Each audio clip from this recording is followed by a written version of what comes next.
Putin ने सारी कोशिशें कर ली है, हर एक हथियार इस्तेमाल कर लिया है, कूटनीति की हर चाल चली है, लेकिन हर एक आजमाइश नाकाम साबित हुई। यूक्रेन में मॉस्को को कोई खास सफलता नहीं मिली और अब कयास ये लगाए जा रहे हैं कि अगर पुतिन को यूक्रेन जंग में जीत नहीं मिली तो उनके अपने ही उनके दुश्मन बन जाएंगे। उनकी कुर्सी छीन ली जाएगी और उन्हें क्रेमलिन से बेदखल कर दिया जाएगा।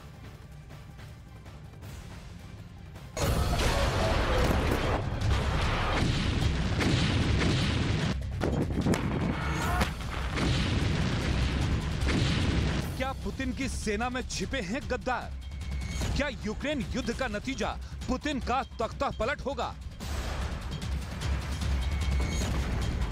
पुतिन एक तरफ मॉस्को से लेकर अपने घर तक एयर डिफेंस सिस्टम तैनात करके बाहरी हमलों से बचने के लिए सुरक्षा चक्र तैयार कर रहे हैं और दूसरी तरफ उनके साथ रहने वाले ही उनकी जड़ें खोदने पर तुले हैं। ब्रिटेन के एक army officer colonel Richard Kemp ने आशंका जताई है कि अगर यूक्रेन के युद्ध में जीत हासिल नहीं होती है तो पुतिन को अपनी कुर्सी गंवानी पड़ सकती है। 11 महीने की जंग में रूस को काफी नुकसान, 1,80,000 जवानों के मारे जाने का दावा, महंगे हथियार और सैन्य उपकरण नष्ट, विश्व के कई देशों से रिश्तों में कड़वाहट, पुतिन पर यूक्रेन की जंग जीतने की चुनौती। पिछले कुछ समय से पूर्वी यूक्रेन में पुतिन की पलटन को सफलताएं मिलती दिख रही हैं। पुतिन की कोशिश है कि जब इस जंग का 1 साल हो उससे पहले प्रभावी जीत हासिल कर लें, कम से कम उन क्षेत्रों पर पूरी तरह नियंत्रण पा सकें जिसको लेकर पुतिन ने पहले ही घोषणा की है कि वो अब रूस का हिस्सा हैं। फिलहाल यूक्रेन में रूस के राष्ट्रपति व्लादिमीर पुतिन के साख दांव पर लगी है। उन्होंने अपना सब कुछ झोंक दिया है। पुतिन ने जाने कितनी सैन्य रणनीतियों के साथ साथ कूटनीतियों को आजमा लिया, अपने अलग अलग जनरलों को जिम्मेदारी दी, लेकिन अब तक क्रेमलिन के हाथ में कुछ भी खास नहीं है और यही पुतिन के लिए टेंशन की बात है। पुतिन ने यूक्रेन को जीतने के लिए लामबंदी भी की। जब रूस से युवाओं ने पलायन करना शुरू कर दिया, सितंबर में लिया गया पुतिन का ये फैसला भी फेल रहा और अब मॉस्को एक बार फिर 5 लाख सैनिकों की युद्ध में लामबंदी करने वाले हैं। युद्ध के बावजूद रूस में पुतिन की लोकप्रियता कम नहीं हुई। अभी भी रूस में पुतिन सबसे लोकप्रिय नेता हैं, लेकिन पुतिन के करीबियों और एलिट ग्रुप में उन्हें लेकर सवाल उठने लगे हैं। जैसे वैगनर ग्रुप के प्रमुख ने उंगली उठाई और अब चेचन फोर्सेस के प्रमुख कादिरोव ने दाढ़ी को लेकर बगावत के सुर बुलंद कर दिए हैं। ये सुगबुगाहट बहुत पहले से है, लेकिन पुतिन को मौका मिल रहा था कि वो रूस के लिए कुछ हासिल करेंगे, लेकिन मौजूदा वक्त में रूस के अलग थलग पड़ने, महंगाई बढ़ने, रोजगार की कमी और जान के खतरे के साथ बढ़ते परमाणु खतरे के चलते पुतिन की साख पर बट्टा लग रहा है और अगर पुतिन को माकूल फतह हासिल नहीं हुई तो उनकी कुर्सी जा सकती है।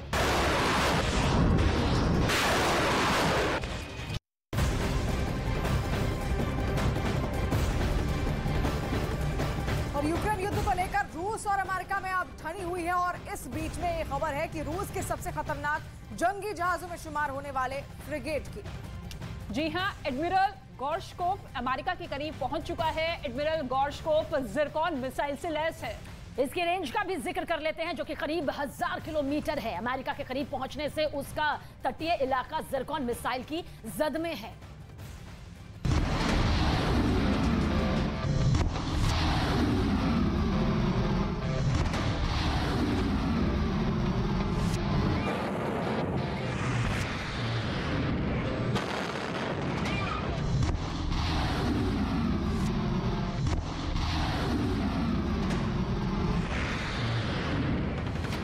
अमेरिका के करीब पहुंचा परमाणु मिसाइल से लैस रूस का जंगी जहाज। सबसे खतरनाक नौसैनिक मिसाइल की जद में अमेरिकी धरती। रूसी टेलीग्राम चैनल पर एक अपुष्ट खबर सामने आई।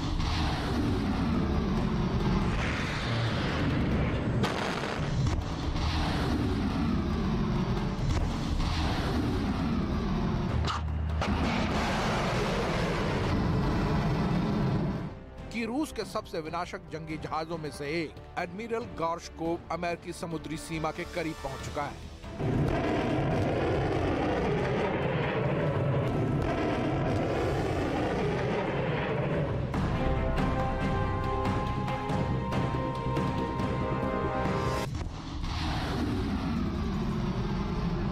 दावा किया गया है कि हाइपरसोनिक मिसाइल जिरकॉन से लैस एडमिरल गॉर्शकोव को अटलांटिक महासागर अंतर्राष्ट्रीय जल सीमा में रडार पर देखा गया, जो अमेरिकी तट से इतनी दूरी पर है कि जिरकॉन मिसाइल की मारक क्षमता की जद में आ गया है।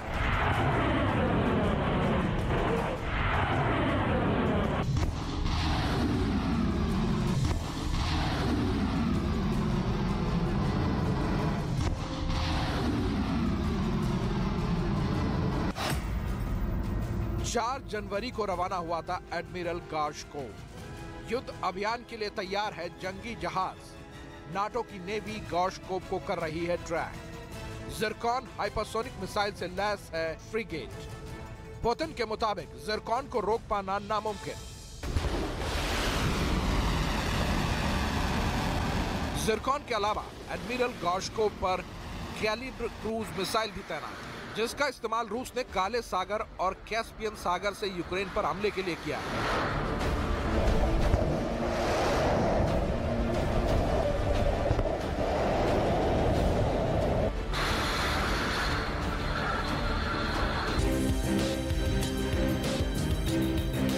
जनवरी को आर्कटिक नौसैनिक अड्डे सेवरोमोर्स से निकलने के बाद एडमिरल गॉर्शकोव को रॉयल नेवी ने इंग्लिश चैनल से गुजरते हुए इंटरसेप्ट किया था। तब टाइप 23 फ्रिगेट HMS पोर्टलैंड ने रूसी फ्रिगेट का पीछा किया था,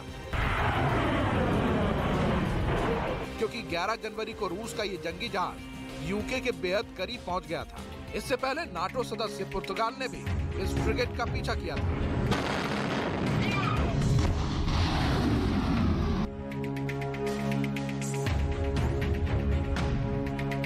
पुर्तगाल नौसेना ने एडमिरल गॉर्शकोव के साथ चलने वाले स्कॉट टैंकर कामा का पीछा किया। हालांकि कामा ओज़रेस के दक्षिण में निकल गया और एडमिरल गॉर्शकोव पश्चिम की ओर मुड़ गया। इसके बाद ओज़रेस में फ्लोरेस द्वीप के पश्चिम में करीब 800 मील की दूरी पर रडार पर फ्रिगेट की मौजूदगी का पता चला। खबर है कि एडमिरल गॉर्शकोव दक्षिणी अफ्रीका की ओर जा रहा है, जहां चीनी और दक्षिणी अफ्रीकी नौसेना के साथ अगले महीने रूस की नौसेना युद्ध अभ्यास करने वाली है। युद्ध अभ्यास के बाद जिरकॉन हाइपरसोनिक मिसाइल से लैस एडमिरल गॉर्शकोव हिंद महासागर की यात्रा पर निकलेगा। номер 1. СУС включен, начальные параметры введены, готов к режиму ввода.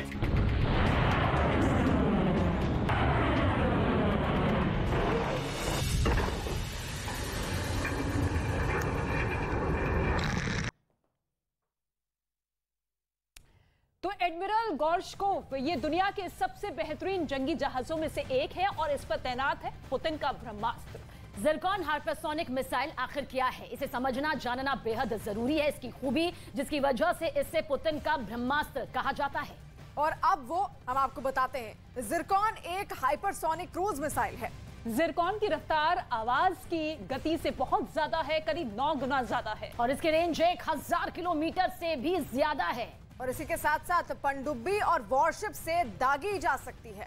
इसके साथ ही आपको बता दें कि जमीन से दागने वाले वर्जन पर काम फिलहाल चल रहा है और ये मिसाइल 30 फीट लंबी है। 400 किलो तक के वॉरहेड के साथ ये हमला भी कर सकती है। और वहीं जिरकॉन 200 किलो टन तक के परमाणु हथियार अपने साथ ले जाने में भी सक्षम है। जिरकॉन में स्क्रैम जेट इंजन लगा हुआ है, जिसकी बदौलत से ये 28 किलोमीटर की ऊंचाई तक जा सकती है।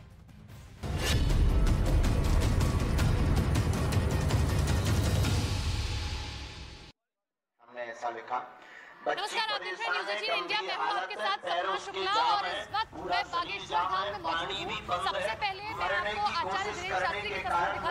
उन्होंने दरबार लगाया हुआ है, देखिए वो, और इसी तरीके से एक श्रद्धालु जो यहाँ पहुंचे हैं और उसकी परेशानी का निवारण कर रहे हैं, जिसकी तस्वीरें आप देख रहे हैं। ये देखिए बाबा की तस्वीर लाइव देख रहे हैं, ये दरबार बाबा का लगा हुआ है। लेकिन इसी बीच आपको एक खबर और बता दें कि श्याम मानव वो व्यक्ति जिन्होंने आरोप लगाया था धीरेन्द्र कृष्ण शास्त्री पर कि वो अंधविश्वास फैला रहे हैं, उसको लेकर महाराष्ट्र पुलिस की ओर से कहा गया कि उस वीडियो में कुछ भी ऐसा पता नहीं चलता है कि वो अंधविश्वास फैला रहे हैं। आज बाबा ने भी जब सभी से बातचीत की, मीडिया से बातचीत करते हुए बाबा ने साफ तौर पर कहा, देखिए ऐसे तो हनुमान चालीसा बहुत सारे लोग पढ़ते हैं, तो क्या आप कह देंगे कि पूरा देश भी अंधविश्वास में पड़ा हुआ है और इसीलिए उन्हें क्लीन चिट मिली है। उन्हें भरोसा था इस बात का कि क्लीन चिट मिलेगी। मेरे कैमरा पर्सन एक बार दिखाएंगे बागेश्वर धाम में, देखिए किस तरीके से भीड़ बढ़ती जा रही है। नागपुर में उस पूरे प्रकरण के बाद में लोगों का हुजूम और ज्यादा यहाँ बढ़ गया है। आज तो कृपा होगी, दोनों हाथ उठाकर बोलो बागेश्वर धाम की।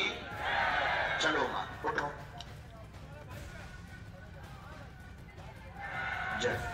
इसके बाद में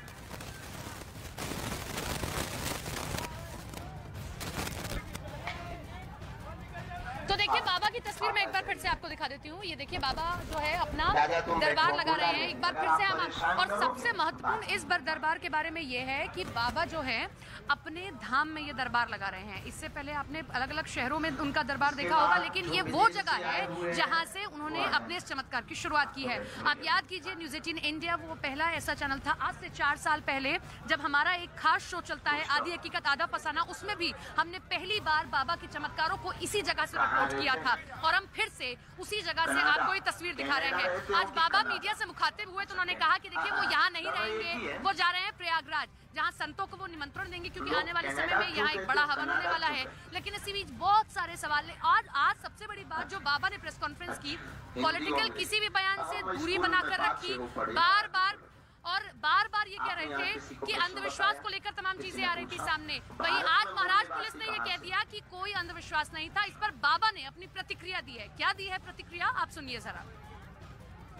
कब से चिल्ला रहे हैं? हनुमान चालीसा का प्रचार करना हो, बागेश्वर धाम का प्रचार करना या सनातन का प्रचार करना, ऋषि परंपरा की दिव्य शक्तियों के बारे में लोगों को बताना अगर अंधविश्वास है तो पूरे भारत के व्यक्ति हनुमान भक्तों को जेल जाना चाहिए था। तो हमें कानून पर भरोसा, संविधान पर भरोसा था और उसी के कारण आज सत्य की जीत हुई। और महाराष्ट्र के पुलिस कमिश्नर महोदय ने आज जो है क्लीन चिट दे दी कि किसी भी प्रकार की FIR नहीं कर।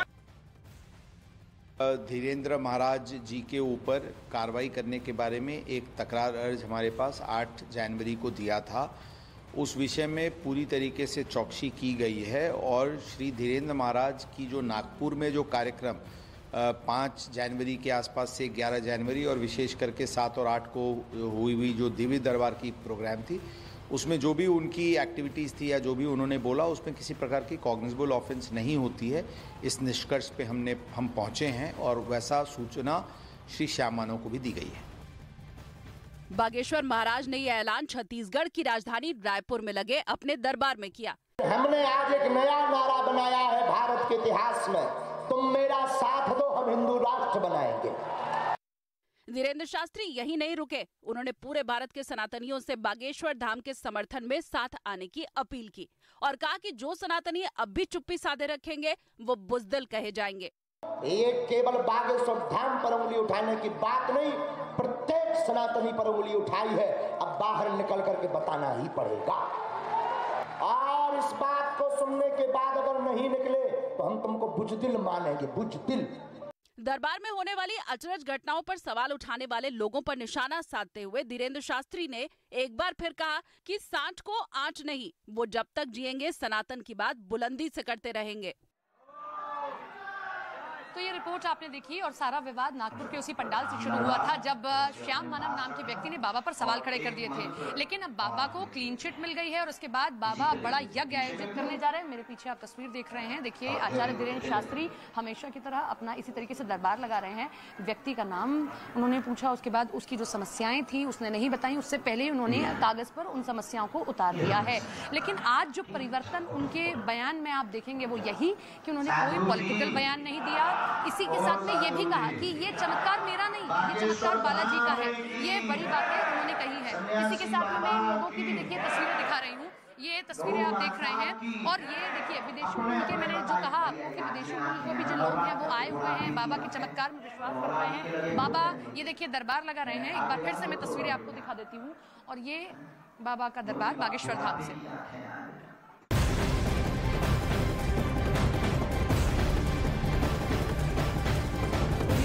जंग जारी है। 11 महीने का लंबा वक्त गुजर चुका है, लेकिन महाजंग रुकने की जगह और ज्यादा बढ़ती जा रही है और ज्यादा विनाशकारी भी होती जा रही है। और अब इस बीच में डूम्सडे क्लॉक यानी कि कयामत की घड़ी से परमाणु वैज्ञानिकों ने दुनिया को चेतावनी दी है।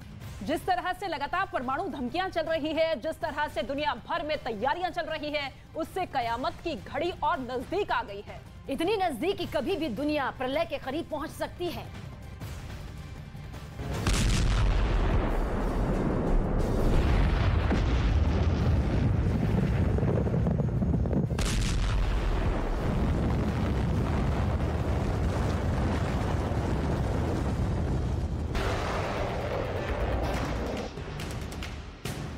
दुनिया भर में परमाणु युद्ध को लेकर खतरा इतना ज्यादा कभी नहीं था जितना अभी है। दुनिया परमाणु विनाश के मुहाने पर खड़ी है और इस बात को पुतिन ने भी माना है। पिछले साल यूक्रेन पर रूस की चढ़ाई के बाद जो जंग लगातार चल रही है और जिस तरह से रूस के राष्ट्रपति व्लादिमीर पुतिन ने अपने परमाणु हथियारों को हाई अलर्ट पर रखा है, बार बार मॉस्को की ओर से परमाणु हथियारों को लेकर बयान पर बयान आते रहे। उसके बाद पूरी दुनिया में संभावित परमाणु युद्ध को लेकर दहशत का ऐसा आलम है कि अमूमन हर एक मुल्क हथियारों की रेस में कूद पड़ा। महाविनाशक हथियारों की होड़ के साथ साथ परमाणु नीतियों में बदलाव होने लगे, जिसमें उत्तर कोरिया का नाम भी आता है। उत्तर कोरिया ने तो सबसे खतरनाक परमाणु नीति तैयार कर दी और जापान और दक्षिण कोरिया के साथ साथ ईरान अब परमाणु ताकत या परमाणु सुरक्षा हासिल करने के लिए बेताब दिख रहा है।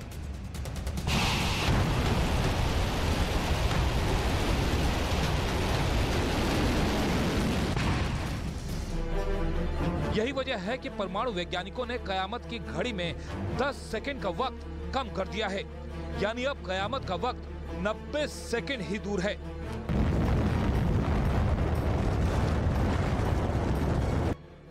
The bulletin of atomic scientist ने मंगलवार को ऐलान किया कि कयामत की घड़ी में 12 बजने में महज 90 सेकंड बाकी हैं, जो अब तक की सबसे खतरनाक स्थिति को दर्शाता है। डूम्सडे क्लॉक इंसानियत पर खतरे को दिखाती है। घड़ी को परमाणु वैज्ञानिकों का एक समूह सेट करता है। घड़ी में रात के 12 बजे मतलब कयामत की रात। डूम्सडे क्लॉक रात 12 बजे से 90 सेकंड पीछे। कयामत की घड़ी 12 बजे के सबसे करीब, मतलब है कि दुनिया परमाणु खतरे के बेहद करीब। संगठन के वैज्ञानिकों के मुताबिक अब यह अर्जेंट मामला बन चुका है और इस पर दुनिया को ध्यान देने की जरूरत है, क्योंकि पुतिन के न्यूक्लियर हथियारों को तैनात करने की धमकी ने सब कुछ दिया है और अब यह ग्लोबल खतरा बन चुका है। संगठन के मुताबिक पुतिन अभी भी हार स्वीकार करने वाले नहीं हैं और अगर यूक्रेन में परमाणु हमला नहीं भी होता है तो भी यूक्रेन युद्ध की वजह से ग्लोबल न्यूक्लियर ऑर्डर बदलने की चुनौती है।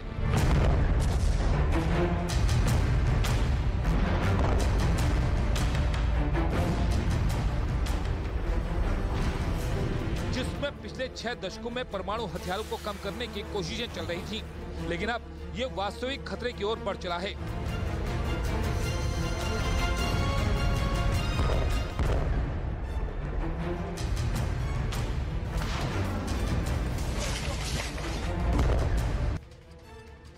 दरअसल इस युद्ध की वजह से दुनिया की 2 सबसे बड़ी परमाणु महाशक्तियां आमने सामने आ गई हैं, जिनके पास दुनिया के सभी परमाणु हथियारों का 90% हिस्सा मौजूद है और जिनकी एटॉमिक टक्कर पृथ्वी को एक बार नहीं बल्कि सैकड़ों बार तबाह करने की ताकत रखती है।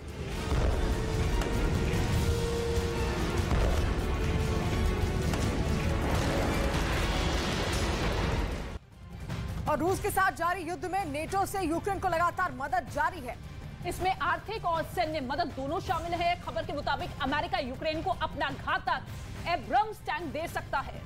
वहीं इससे पहले अमेरिका ने और भी कई अत्याधुनिक हथियार देने का ऐलान किया है। और आइए अब आपको बताते हैं कि अमेरिका से यूक्रेन को कौन से नए हथियार आखिर मिलने वाले हैं। तो कौन कौन से हथियार मिलने जा रहे हैं यूक्रेन को अमेरिका की तरफ से, वो आपको बताते हैं। 109 ब्रेडली लड़ाकू वाहन अमेरिका अब यूक्रेन को देने वाला है। इसके अलावा यूक्रेन को अमेरिका से नई जो मदद है उसमें 38 आर्टिलरी रॉकेट सिस्टम की भी है, जो कि यूक्रेन की ताकत को कई गुना बढ़ा देगी। और इसी के साथ 18 पैलेडिन सेल्फ प्रोपेल्ड हॉवित्जर तो भी यहाँ पर यूएस की ओर से यूक्रेन को दी जाएंगी और हर मोर्चे पर वो लगातार उसकी मदद भी करता है। बिल्कुल, और इसके साथ 200 mine resident ambush protected vehicle भी अमेरिका देता हुआ नजर आएगा, जिसके जरिए यूक्रेन की सेना और ज्यादा ताकतवर होती हुई नजर आएगी और रूस की सेना को पछाड़ेगी। और यहाँ पर यूक्रेन की ताकत को बढ़ावा देने के लिए 90 स्ट्राइकर आर्म्ड पर्सनल कैरियर भी अमेरिका की तरफ से यूक्रेन को इस महायुद्ध में दिए जा रहे हैं।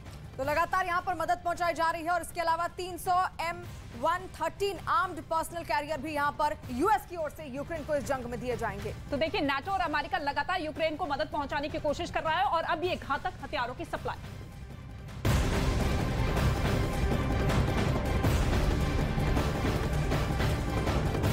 और 24 जनवरी को ही रूस यूक्रेन युद्ध के 11 महीने पूरे हो गए हैं। ताबड़तोड़ हमले और भारी तबाही के बीच यूक्रेन को नाटो देशों से सहायता जारी है। ज़ेलेंस्की की एक बहुप्रतीक्षित मांग भी अब पूरी होने जा रही है। पश्चिम मीडिया की रिपोर्ट क्या कुछ कहती है, बताते हैं। आपको बता दें, पश्चिमी मीडिया की रिपोर्ट माने तो जर्मनी ने यूक्रेन को लेपर्ड 2 टैंक देने की मंजूरी दे दी है और दावा किया गया है कि जर्मनी यूक्रेन को फिलहाल 14 लेपर्ड टैंक दे सकता है।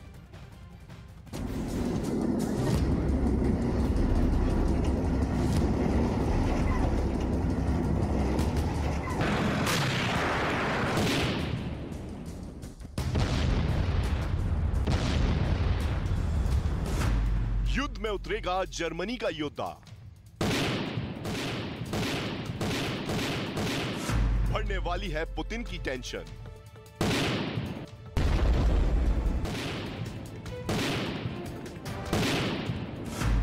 आमने सामने होगा रूस और नाटो।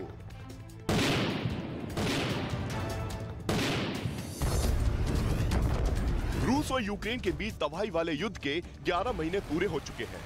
यूक्रेन के शहरों पर रूस ने ताबड़तोड़ बारूदी हमले किए।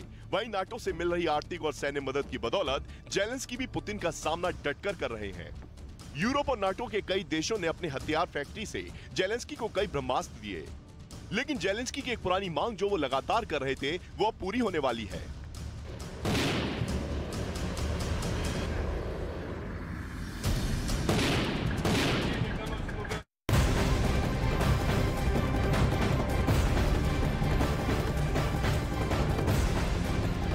बड़ी खबर हम आपको बता दें, बीबीसी की बैन डॉक्यूमेंट्री को लेकर जो विवाद है वो बढ़ता हुआ जा रहा है। इस वक्त हम मौजूद है जामिया मिलिया इस्लामिया यूनिवर्सिटी के बाहर, क्योंकि आपको बता दें कि ये जो विवाद है वो जेएनयू से होता हुआ जामिया तक पहुंच गया। दरअसल एसएफआई की तरफ से शाम 6 बजे का वक्त रखा गया।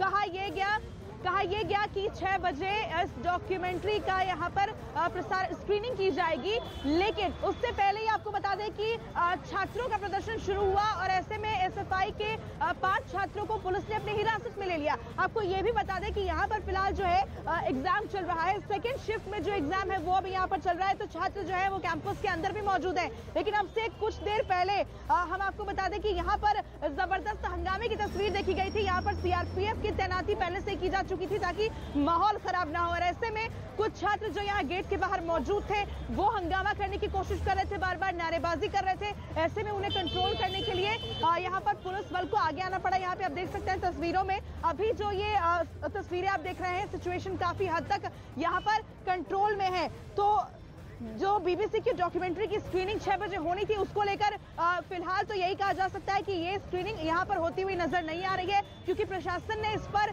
तुरंत एक्शन लेते हुए यहाँ पर आपको बता दें कि कैंपस के अंदर और बाहर भीड़ इकट्ठा होने पर प्रतिबंध लगा दिया था। और उसके बाद ही यहाँ पर पुलिस फोर्स की तुरंत तैनाती कर दी गई थी, सीआरपीएफ की भी तैनाती कर दी गई। और जो भी छात्र यहाँ गेट के बाहर मौजूद थे, हंगामा करने की कोशिश कर रहे थे, उन्हें यहाँ से तितर बितर कर दिया गया। अब से कुछ देर पहले वो तस्वीरें भी हमने आप तक पहुंचाई, किस तरीके से यहाँ पर तुरंत पुलिस फोर्स ने मोर्चा संभाला और छात्रों को यहाँ से हटाया गया। क्योंकि आप देख सकते हैं कि ये जो रोड है, मेन रोड है, और यहाँ पर जब छात्र इकट्ठा हुए थे, हंगामे की कोशिश कर रहे थे, तो ऐसे में बाकी लोगों को भी दिक्कत हो रही थी। यानी आम पब्लिक को परेशानी तो हो ही रही थी, साथ ही साथ जो छात्र हैं जिनका एग्जामिनेशन 5:30 बजे होना था, उन छात्रों को भी दिक्कत पेश आ रही थी, क्योंकि एंट्री को लेकर यहाँ पर तमाम जो गेट्स थे वो बंद कर दिए गए थे। लेकिन लेकिन यहाँ पर मुस्तैदी दिखाते हुए आपको बता दें कि तुरंत पुलिस बल ने मोर्चा संभाला और उन छात्रों को जो प्रदर्शन की कोशिश यहाँ पर कर रहे थे उन्हें यहाँ से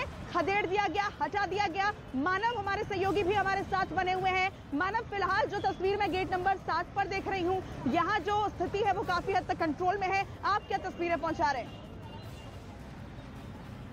पूजा, देखिए मैं इस वक्त गेट नंबर 8 पर मौजूद हूँ और गेट नंबर 8 वही जगह है जिसके अंदर जाकर एमसीआरसी का वो लॉन है जहाँ पर स्क्रीनिंग होनी थी। लेकिन जैसा कि आप बता रहे हैं और वैसी तस्वीरें यहाँ पर देख रहे हैं, अब छात्र अंदर बाहर आ जा सक रहे हैं और पहले तो यहाँ पर ताला लगा हुआ था।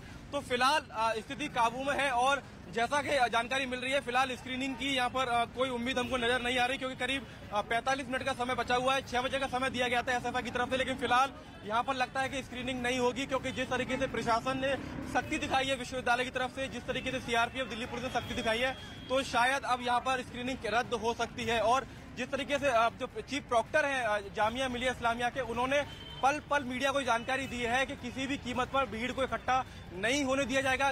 गेट पर जरूर लोगों की भीड़ लगी, क्योंकि गेट से आने जाने का रास्ता होता है। ऐसे में जो सिक्योरिटी गार्ड्स हैं वो सिर्फ उन्हीं लोगों को अंदर बाहर आने जाने दे रहे हैं, या तो इनकी परीक्षा है या फिर वे लोग अंदर शिक्षक हैं, प्रोफेसर हैं जो पढ़ाते हैं, सिर्फ उन्हीं लोगों को अंदर बाहर जाने की परमिशन है। बाकी जो आम छात्र जिनकी नॉर्मल क्लासेस चल रही हैं उनको अंदर बाहर जाने से रोका जा रहा है। बिल्कुल मानव, तो जो भी छात्र जिनका एग्जामिनेशन है, जो प्रोफेसर है जिनका अंदर होना जरूरी है, उन्हें परमिशन दी गई है अंदर जाने की, बाकी छात्रों को नहीं जाने दिया गया है। दीपक विश्व भी हमारे सहयोगी लगातार हमारे साथ बने हुए हैं। दीपक, आपकी मौजूदगी किस जगह पर इस वक्त है जामिया के पास, और वहां पर किस तरह की सिचुएशन आप देख रहे हैं? देखिए पूजा, मैं इस वक्त गेट नंबर 5 के बाहर हूं और बाहर सुरक्षा बल आपको दिखाई देगा, क्योंकि दिल्ली पुलिस के जो पुलिसकर्मी हैं और पैरामिलिट्री फोर्सेज सभी को 5 नंबर अलग अलग गेट में, जैसे 6 नंबर 7 नंबर सब में लगाया गया है। लेकिन इस तरह की स्थिति यहाँ पर नहीं है, क्योंकि 6 बजे स्क्रीनिंग का टाइम है और ये कहा गया था कि 4 बजे जो कॉल किया गया था वो कॉल किया गया था प्रोटेस्ट का, लेकिन वो भी विफल रहा। यहाँ पर कई छात्रों को, तकरीबन 8 से ज्यादा छात्रों छात्राओं को यहाँ पर हिरासत में लेने के लिए पुलिस बल यहाँ से लेकर गया है। लेकिन अभी तो फिलहाल शांति कही जाएगी, लेकिन 6 बजे क्या स्क्रीनिंग होगी, क्योंकि जिस तरह से जामिया प्रशासन ने पूरी तरह से इस पर मनाही की है, किसी तरह की कोई परमिशन नहीं है गैदरिंग की। और उसके बाद पुलिस बल को एहतियातन हर जगह पर, हर गेट पर लगाया गया है। छात्रों को जो बिल्कुल दीपक, देखिए प्रशासन की तरफ से साफ तौर पर कहा गया है कि गैदरिंग की परमिशन नहीं है, भीड़ इकट्ठा नहीं होने दिया जाएगा। और 6 बजे का वक्त जो स्क्रीनिंग का रखा गया था, फिलहाल उसे देखकर ऐसा लग रहा है कि ये स्क्रीनिंग यहाँ पर पॉसिबल नहीं है, क्योंकि अंदर हम आपको बता दें कि इस वक्त कुछ छात्रों का एग्जाम चल रहा है।